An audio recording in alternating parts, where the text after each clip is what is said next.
Welcome back to Keepin' It Comic, and listen, Ultimate Hulk is such a jerk because he destroys an entire island just for fun. So this is back in the Ultimate Universe here, and we're picking up back on the Ultimate issue number 3. And in this Ultimate Universe, Tony Stark, aka Iron Lad, and the crew are continuing their recruitment to build out this team to fight the Maker whenever he returns. So the story starts out on this island out in the Pacific Proving Grounds, the very spot where the Banner Ulam Gamma bomb went off. Now, this bomb didn't just explode, it bathed the entire island in 80 million tons of radioactive material composed of pulverized coral, water, and gamma particles. Imagine that. They said it was falling through the atmosphere like snow. Pretty grim. Now, they show us a confidential report revealing that 459 men and women were exposed, leaving the entire island contaminated.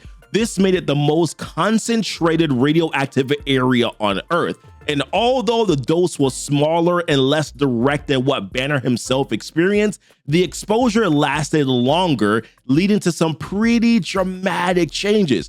The impact on vegetation was huge. New species started popping up, animals got larger and more aggressive. It got so bad that they started to call it the Monster Island. As for the people, they were hit hard by gamma sickness. We're talking about ragged burns, vomiting, hair loss, disorientation, and mutations. And within just 14 days, half the population was dead. Pregnant women gave birth to, well, what they described resembled piles of grapes or jellyfish with hearts beating and no bones. Just horrific. And get this, the report suggests that all this suffering might actually be valuable, both to the world and to Director Banner. If that's not twisted enough, just wait until you see what some of the survivors look like. Now, Iron Lad isn't going alone on this mission here. He's got Thor and Sif with him, because if you're gonna be heading into a Gamma Island, you might want to have some Asgardian muscle. Now, thanks to Thor's Bifrost, they accidentally fry a few giant lizards that are much bigger, as he said, than a salamander, as Tony puts it. But then they're met by an even bigger creature with gamma green eyes. Iron Lad, this dude is in awe, but Thor and Sif, they're like, yo, we got this. We've dealt with giant serpents before. Now, Thor and Sif take down the creature, though Thor's a little bit disappointed as it wasn't more of a challenge. Iron Lad's like, bruh, did you have to kill it? And Thor's all, remind me to tell you about the time I took down a dragon that was trying to swallow every star in the sky.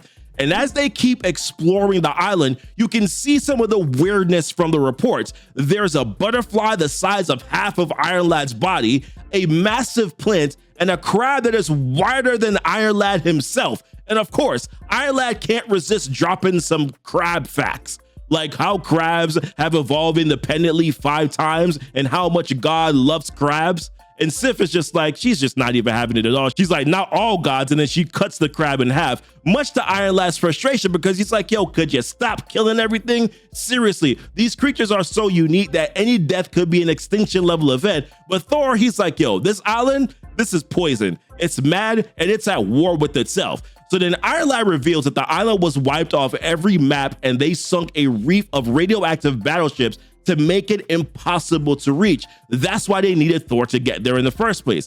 And then we get hit with another confidential report. This one's even darker. It talks about how there's no one left alive from the observation crew, except for the person writing the report. Most died defending the research camp. The rest were eaten by giant ants, crabs, and other creatures. The report mentions how the team was sent to observe the effects of gamma radiation on biological people, and it turns out that even the Union Army wouldn't even survive this place. The insects are the size of B-2 bombers. Yeah, those are created like back in the 80s or the 90s, so that gives us a rough timeline for when this was happening. And here is the kicker. The report suggests that the observation team might have been a part of the experiment too. Everything on this island is part of Director Banner's plan. The writer of the report talks about how they've shed their radiation suit and are now eating, drinking, and breathing the land.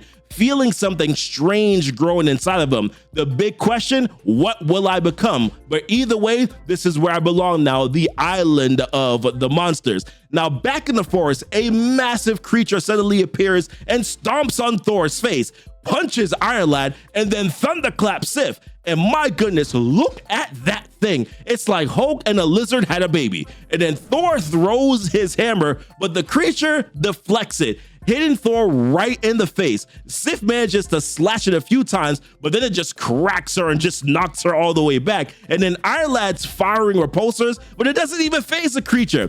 Then Thor, this man starts swinging his hammer. You know that sexy little swing that he does here, knocking the creature back. And just when he's about to unleash some thunder, a voice yells out at him, "Stop!" And then enter in Lajori Joanna Zakaria. I hope I said that name right. Protector of everything that is on this island. And folks, here is your She-Hulk. She warns them to stop or face the consequences. And Iron Lad's like, "Yo, listen, homie, like, I mean no harm," but she's not really buying it. So she starts singing this lullaby to the creature, and it transforms into a baby. And you see that look on Thor's face? Yep, that's exactly how I felt too. Now, Lajori shares her story, how when she was a girl, people came to her island because it was promising good weather, large lagoons, and support facilities. They offered money, houses, medicine, protection. They said once that they were done with their experiments and wars, that they'll clean up and restore the island. Trust us, is what Banner said.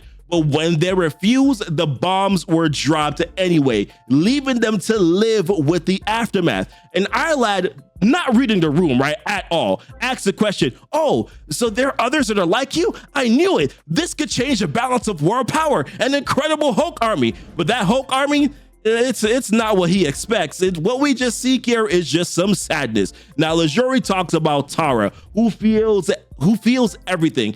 Even the gentlest breeze is agony for her. Holding a gun would be torture for her. Then there's Sari, who literally looks sorry. He can't speak or feed himself and doesn't seem to understand or even see what's going on around him. This is a sad situation, guys. And then there's Abram, the baby that Thor faced earlier. He transforms into that creature when he gets upset. Sadly, in one of his tantrums, he ripped his own mother apart. So yeah, there is no army here, Iron Lad. And Lajori, She-Hulk, has been lucky, becoming stronger and achieving self-control that even Banner hasn't managed without help from psychologists, mystics, and spiritualists. But she's not willing to fight in this war. She knows who the Ultimates are, understands their cause, but she's seen too much suffering for other people's wars. She's not giving her power and rage for that. Now, Iron Lad offers to move them somewhere else, but she refuses.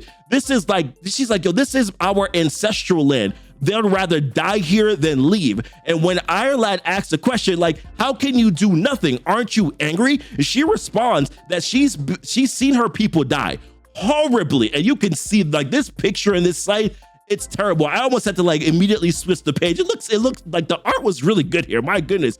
Like they were born into this wounded belly of the world, is what she says. She is angry, but she won't let Iron Lad use her anger for his purposes. If he wants her strength or rage, that he's going to have to pay for it by fixing the island, making it the way it was before the bombs.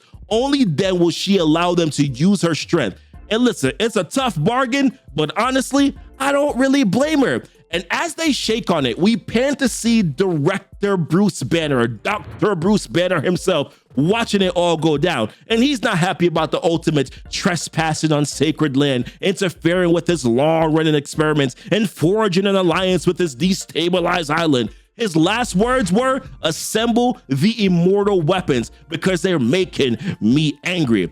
All right, whatever you say, Iron Fist, Banner, Hulk, whatever you say, buddy. But listen, if this man starts activating Chi, I might feel some type of way. And that's it, guys, for this issue breakdown here. Make sure to like and comment down below. Also, subscribe to the channel here if you haven't done so already. Appreciate y'all watching. This Ultimate series so far has been so good. I'm enjoying it. We're definitely going to continue to cover this here on the channel. Check out our playlist where we have previous videos that are linked for this story as well, and the other Ultimate stories like Ultimate Black Panther, Ultimate Spider-Man as well, that are also kind of tying into this too. Appreciate you guys watching, and as always, thanks so much for kicking it with Keepin' It Comic.